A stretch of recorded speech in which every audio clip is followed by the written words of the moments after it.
All right. Awesome. Hey guys, how's everyone doing? Good. Good, thanks, and you? Good, good. Alrighty, so our topic today is the history of Women's Month. I'm so excited. I think this is such an important topic. How are you guys feeling about this month and this topic of women's history?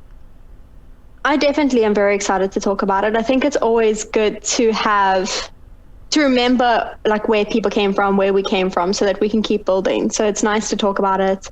I think it fits well into the Peony project. I'm excited. Yeah. Agreed. Yeah.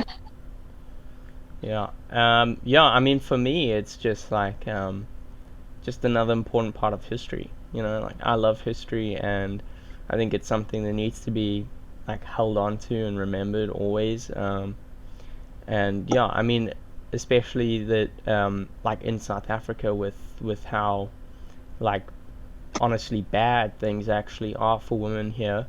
Yeah, it's especially important to remember the history. Agreed for sure.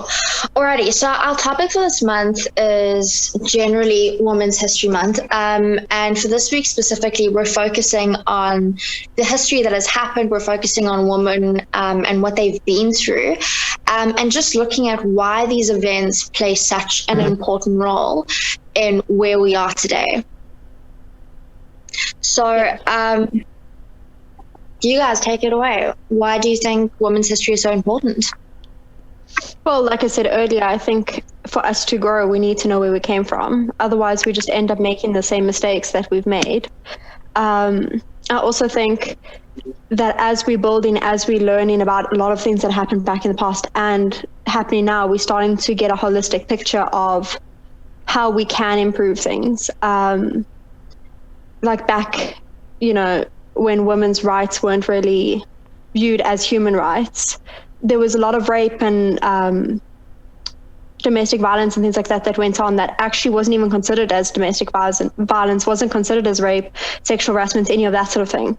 So I think it's important for us to know that so that we can start to correct the mistakes we made in the past and start to let people change the perspective of how things should be looked at and treated.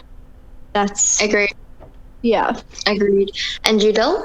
No, for sure. I agree with Bianca. I just think it's like it knowing the history kind of allows us to make this trajectory of like where we should be, like how we should be progressing.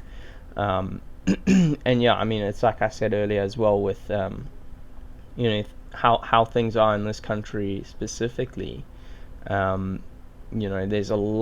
There's so much history there, especially for women, and yet like things still seem to be like not ideal. We still seem to be one of the worst countries in the world when it comes to like the treatment of women, not necessarily with rights, but with specifically the treatment of women. So I think like when we look at the history, we can kind of see, especially with what you were talking about now, Bianca, it like how like domestic abuse wasn't really seen as domestic abuse, and to this day there's still this kind of like ignorance, this kind of just like That's true. kind of people just turn a blind eye to it. It's in a weird space where it's just kind of like accepted. Like we don't really think. Yeah. We don't really think like it's an issue, what happens behind closed doors sort of happens behind closed doors. Exactly. And you tend to not get involved in situations that aren't right. But I think we need to start getting involved in those conversations and those situations. We do. I mean, marital rape was only very recently shown as illegal, which I mean is shocking. So like we're just seeing how the fact that people are just coming so late to the party. But anyway, okay, so we're gonna essentially look at women's history. We're going to look at all the events. So looking specifically at South Africa, so we had in 1910 we had the anti-pass campaign.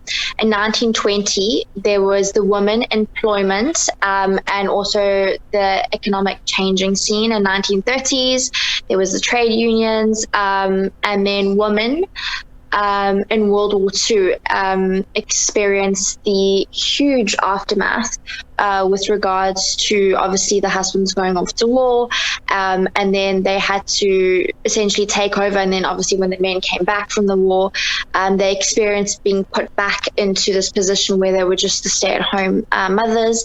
There was the women's resistance in the 1960s, and in the 1970s, there was a Soweto uprising.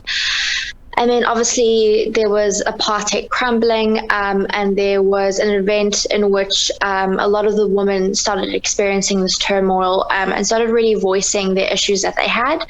And yeah, so that's just South African history. I was watching a TikTok. Yes, I know I'm on TikTok. Best source of information. And it said that the most dangerous country for women is South Africa. And then I was like, let me go research this. It was above Brazil. It was not Brazil, I lie. It was above Mexico. It was above India. It was the first. And so I went to go research it. And it's true. We are the most dangerous country with regards to protection of women. The highest rapes happen in South Africa, specifically in Cape Town. And so it's just... If you look at the most dangerous cities, we actually have, I think in the top 5, we have 3 of those spaces: Durban, Cape Town, and Johannesburg. But we definitely in the top 10 for all of our metro cities, which, I mean, it's crazy. It's not even just one place in South Africa. It's everywhere you go. It's a huge issue, just because there's no respect. And what I find very sad is that I was looking throughout a lot of these events, and in a lot of these events and with women protesting in South Africa, they protest so incredibly hard to just have equal rights to men. And yet today we are still seeing hints of the past playing through. I mean, the rape statistics are like wild. Every 2 minutes, a woman is raped. Every 2 minutes. Can you imagine? So let's say this conversation has been going on, I don't know, for 6 minutes, 3 women have been raped. And that study was only done in 2017. We're 2021 now. So can you imagine how that number has increased? And I mean, you listen to so many people who have got like rape stories or have fallen victim of sexual harassment. And I think there's just so many people in South Africa that have that you listen to these stories now and you're like, well, you know, that's what happens here, unfortunately. There's just so many people. And while I don't think that's the right mentality to have, I think South Africans have just become so accustomed to someone you know has been sexually harassed or raped.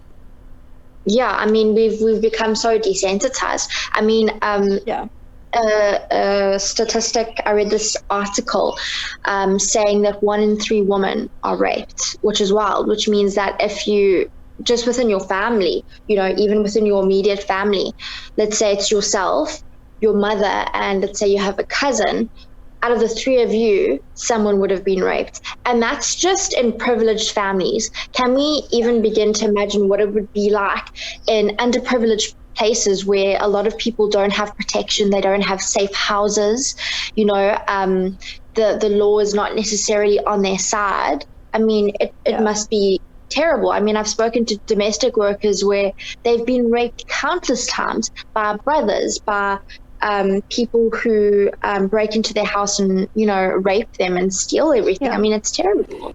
Well, I've got a friend who, she's like a distant friend. She was raped by her 2 cousins, both of them brothers, raped her. And when she addressed it with her mother was like, okay, let's take it to the police kind of thing. They told the mother of the sons, and because they're family, she went, this is a family matter. It has nothing to do with the police. You're disgracing the family. And they shunned the mother and the daughter who was raped. They shunned them from the family because they wanted to speak out about being raped. And that's not an isolated situation. It's not one family that's experienced that. That's the mentality in South Africa, and especially in these rural settings where rape is the norm. And that women shouldn't speak up about it because, you know, that's how it is. Agreed. I actually also know someone who was raped by a family member. And Yeah. when this person voiced it, the family told her to get over it. And the most they did was speak to the specific person who raped the victim. They just spoke to them and sat them down and said, what you did was disgusting. And And honestly, that's so worse, sad. that doesn't do anything. That doesn't It change. doesn't. It doesn't. And often when women are raped, the victim is the one who's silenced. She's asked, what were you wearing? Were you intoxicated? Where were you? Who were you with? You know, these kind of questions. And then it tends to put the blame on the actual victim. And they're interrogated. And or alternatively, it's like, get over it. You know, it happened, move on. Yeah. No, definitely. I think is really sad. Obviously, you know, we were meant to just talk about women's history, but this conversation diverted to rape. And I think it's because it's such a relevant topic within South Africa. And, you know, the statistics are wild. And I wouldn't even know how to begin to solve this problem. It's not even, you know, just a current problem. I think that's part of the problem is we constantly think, you know, this is what's currently happening in South Africa, but this has been happening for years. This has been happening before women even gained their own rights to vote. Oh. You know, Yeah. I think the mentality started back then when women were viewed as objects and not people. And Exactly. now that's progressed into a much harsher environment that shouldn't be acceptable. Agreed. And I agree with you. I wouldn't even know how to begin solving a problem To solve dire it. as that, because you would have to change the mentality of South Africans. Not the problem isn't just the rape; it's the whole way that South Africans view the situation. Agreed. You couldn't have said it better. And so now I pulled up just some information. Obviously, this is now diverting from the rape. Do you guys? Is there anything else you guys want to say regarding the rape? No, I mean, I was just gonna take it back to the history part of it, anyways. But go ahead. Yeah. So I was just looking at a bunch of achievements that women have done throughout history. So in 1903, a lady named Marie, she was the first woman to receive a Nobel Prize. And she got it because she was a chemist and a physicist, and she was a pioneer in her field. So that's just one example. So just looking through our history, we see these amazing things that women do. I mean, in 1912, the first Girl Scouts of America was founded. In 1932, a woman named Amelia was the first woman to fly solo across the Atlantic. Like, we see all these achievements that women do, and we don't often hear about it. We have in 1955, Rosa Parks refuses to get up off her seat. Now, can we just note something? Rosa Parks, a woman, refuses to get off her seat. Essentially, she is fighting against the segregation and the racism in America, and she is a woman. She was one of the pinnacle human beings within America who fought against racism, and she was a woman. I repeated it again, she was a woman. And often that kind of stuff isn't acknowledged enough. It's always what the man can do, or like, you know, achievements that someone else can do. But do we ever sit down and really acknowledge the power that women have? Because I often think that kind of stuff is often just kind of thrown to the side. Well, ironically, I mean, if we look at most history books, most of them are about what the men did, you know, and how, you know, the wars started because of issues, but the men were the ones who fought. The men were the ones who did a lot of the noble things, if that makes sense, in history books. But if you look at women in history, a lot of them were more progressive than the way the men were handling the situation. Not to say that women are more progressive or men aren't, but it's ironic that we don't acknowledge that in the history books as much as we should. I mean, the Women's March had in South Africa on the 9th of August, had multiple races that marched to the Capitol Union building. And that was before apartheid even ended. I mean, you didn't see in those days, people of different races joining together, a lot of racism was prevalent. Yeah. So, I mean, that was extremely progressive for them to be even doing something like that. And it was for, you know, women's rights and the end of apartheid and all that sort of thing way before apartheid ended. Yeah. Dil, I'm interested to hear your opinion because you're a guy. What do you think? I think it's interesting that you say that, you know, these things aren't acknowledged enough, but like the things that you spoke about from history are things that I remember like spending weeks on studying, like Rosa Parks, and Yeah. during World War II there were whole sections on what women did for the fight. You know, they went to the factories and they made ammunition and they made things for the soldiers and they contributed to the well-being of all of those soldiers and kept them going.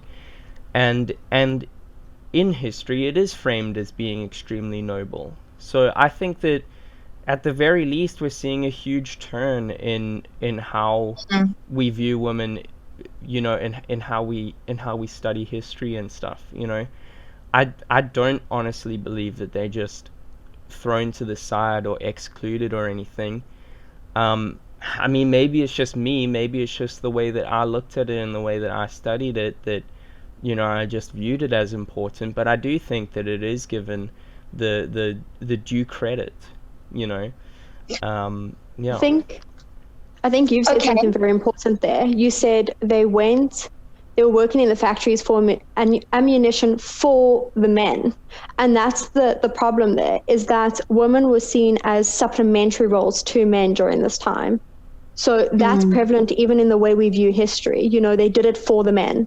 They didn't do it to protect their homes or their families, or they did it for the men. Well, I'm not saying that. Sorry, I'm not saying that it's not to you know, put down their effort. I'm just saying that, obviously, you know, it was the men who were fighting. You know, so that's why I say it's the ammunition for the men, because the fact is that that ammunition went to the men. I don't mean that they were, you know, being oppressed by making ammo for the men. I'm just saying that that's the reality of that situation, that the men were fighting and the ammunition was going to them. For sure. But also, if we look throughout history, a lot of the history is male dominated. And I remember throughout high school, a lot of the stuff I learned involved generally only men. A lot of women weren't in the picture besides, you know, I mean, the story of like Rosa Parks and World War II when women had to go into factories and that kind of stuff. All nurses were going into war zones and helping out injured, you know, don't know how to say that word. Soldiers. That one. I cannot say it. I always say shoulders. No! Soldiers. Injured soldiers. And obviously, I understand why, you know, a lot of this history revolves around men, because women back then weren't necessarily given the opportunity. But there were still things that they did. I mean, you know, I think it's also important that in order for women to understand their importance within life, is if they see more representation of themselves throughout the education system, because I didn't see that growing up. I only realized that when I went to a very liberal university. I mean, I think you're definitely right. Like, well, a lot of history does revolve around what men did. There's a lot of history for women that is also forgotten. I mean, exactly. I can't remember the exact name of this lady, but when I was in high school, we were learning about genes and chromosomes and things like that in biology. And there was a woman who discovered, I think she discovered the double helix. I could be wrong on that. But two men ended up taking a prize for it, and she got no credit whatsoever. I try to find her name now, but I actually can't find it. And she got no credit for that at all, which obviously that happened a lot during that time. And that's, I think, the history that we're missing, is the history of, you know, where women actually did achieve something and they were forgotten about. But the issue is now if you acknowledge those people, most of them have passed away. They'll never know the achievement that they made in science or be acknowledged for what they've done in science, in history, in any aspect of that, really. I just researched what you were talking about. Her name is Rosalind Franklin, and she did discover the double helix. I also pulled up another article. There's a lady named Lisa.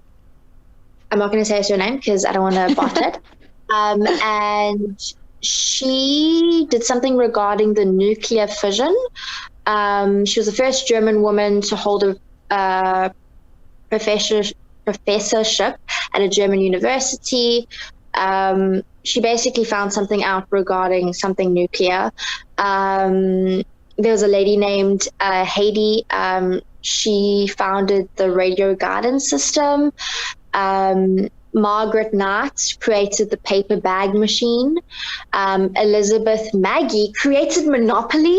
She's the person who destroyed families. Don't phrase it like that. That doesn't seem like a great achievement. No, it is a great achievement, but oh my gosh, can I just tell you the amount of wars that have started over Monopoly? Yeah, we weren't allowed to buy, the 2 blue ones? We weren't allowed to buy them, like, at all. Weren't allowed to buy them. It's terrible. Ada Lovelace, she started computer programming.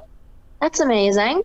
There's all these achievements, and you just don't hear about it. There's also another woman who founded or discovered about women's health, the reproductive system, and all of that. There's a lot to me that we actually have no idea about. A lot of these people should have won like Nobel prizes, Nobel prizes, but you know what I mean. Yeah, I mean, there's neuroscience finding. There's all these kind of stuff, and I just want to preface. I don't know if that's the right word, but I just want to preface. Is that the right word, Dylan? You're the English smart person. I just want to preface that we are not bashing down men. I hope it doesn't come across no. Because I think men are great, and for example, they deserve Dylan, the achievements that they made. Do you know what I mean? Exactly, and we have some really great guys who are, creating wonderful change, and we have some really great examples like Dylan himself, who is a great example of the kind of man that could really help improve society. So we're not bashing down men, but we're just commenting on the fact that we're just commenting on the fact we're just commenting on the fact that women do not have a lot of the credit that they deserve. And in order for us to move a society, we need to accept the mistakes we made in the past to learn for the future. Of course. I think that's, very important. We need to understand that there were women who were equal at that time to men. And so there's women now who are equal to men at the same time now. It doesn't make men any less. It doesn't infuriate men, if that makes sense. Not like make them angry, but it doesn't make them smaller. It doesn't diminish what they've done. Exactly. And if that's the view that men have, then that's exactly the problem. Is that being the same as a woman is not diminishing you. It's not making you seem smaller. It's an equal playing field. Yeah. That's where I think people need to change their mindset. Do you guys think we still have a long way to go? I think we have a long way to go in a lot of things. I don't think it's just women's rights. Obviously, when we not change women's rights, but we progress to a more equal life, where there's more equality, basically. It's not just going to benefit men or just women. It should benefit both. So while we want, recognition for women, it doesn't just benefit women, it also benefits men. There's also conversations to be had there where I think men are also shunned for certain things that they shouldn't be. Agreed. And I think if we want equality as women, we have to look at both those conversations. We can't just look at the issues for women. Dill, what do you think? Well, I mean, obviously I haven't lived the experience of a woman. So I don't know how good things are or how bad things are, but I mean, I think you can objectively say that things are improving. Yeah. But whether we have a long way to go or not, I don't know. I mean, in terms of rights and stuff, maybe we don't necessarily have a really long way to go because, we're seeing an actual practical like um effort towards like equality in terms of rights, in terms of equal pay, equal opportunities, that sort of thing. But I think if you take it from a country to country basis, looking at South Africa again, then we definitely have a long way to go. Because, what it comes down to is the treatment of women, the respect that they get as human beings. And, again, I haven't lived the experience of a woman, so I wouldn't really know. But yeah, I mean, it just depends entirely on if you guys feel like you are given the respect that you are owed or not, and I think that's what it comes down to. Amen. I think that Yeah. is a great point. And like I you do said, think we have a country long to way to country. go. I think there's a lot of issues that still exist. I mean, pay is not equal as of yet. There's still so much sexism, in the workplace and that kind of stuff. I do think we have a very long way to go. But I think something that you said was very important is that the fact that people are wanting to make a change is a step Yeah. in the right direction. Because if people don't have that want, it's not going to happen. And something else I also just wanted to bring up is the reason as to like all of these issues essentially stem from patriarchy. And what I think people don't understand is that patriarchy doesn't just affect women, it also affects men. And so people often think that when women speak about patriarchy, men feel personally attacked. But hello, patriarchy is affecting men as well. It's affecting their self-esteem. It's telling them that they can't cry. It's telling them that they aren't allowed to have mental illnesses, that they have to be strong. It's saying that they have to be the provider and that they can't be the stay-at-home dad. It's creating all of these very toxic things, not just for women, but also for men. And until we dismantle the patriarchy, which I think is the main cause, because I think patriarchy is inherent in our governments.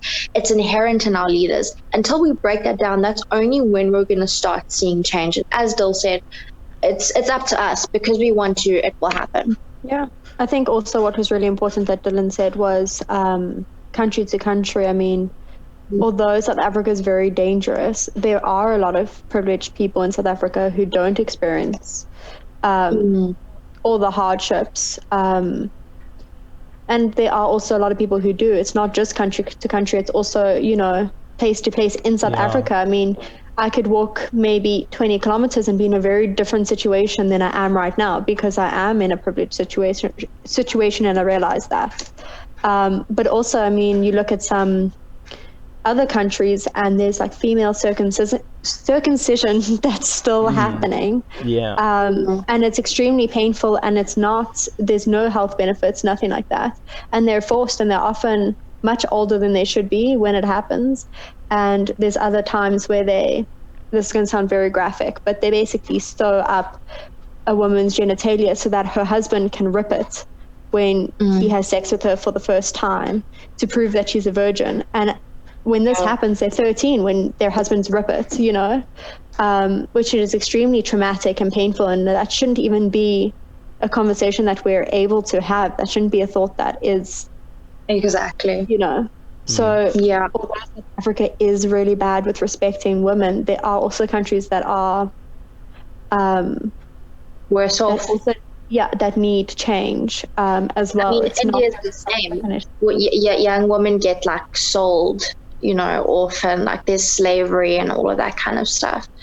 But yeah, we don't have a lot of time. We have 1 minute left.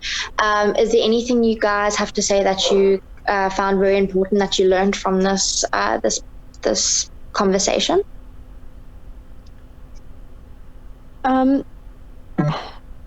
I feel like there was a lot that was spoken about in this conversation. I feel like we definitely addressed that there needs to be a change and needs to be. I think the biggest thing is the respect. You know, once people start respecting boundaries and respecting, I don't even say respecting women more, but just respecting each other more, not even just women. I think that will change the whole conversation as a whole. I think that's probably the most important thing I got from this. And also education. What we've learned is education is the most important thing. Anything, Dole? We have a couple of seconds. No, I think you guys both covered it there. Yeah.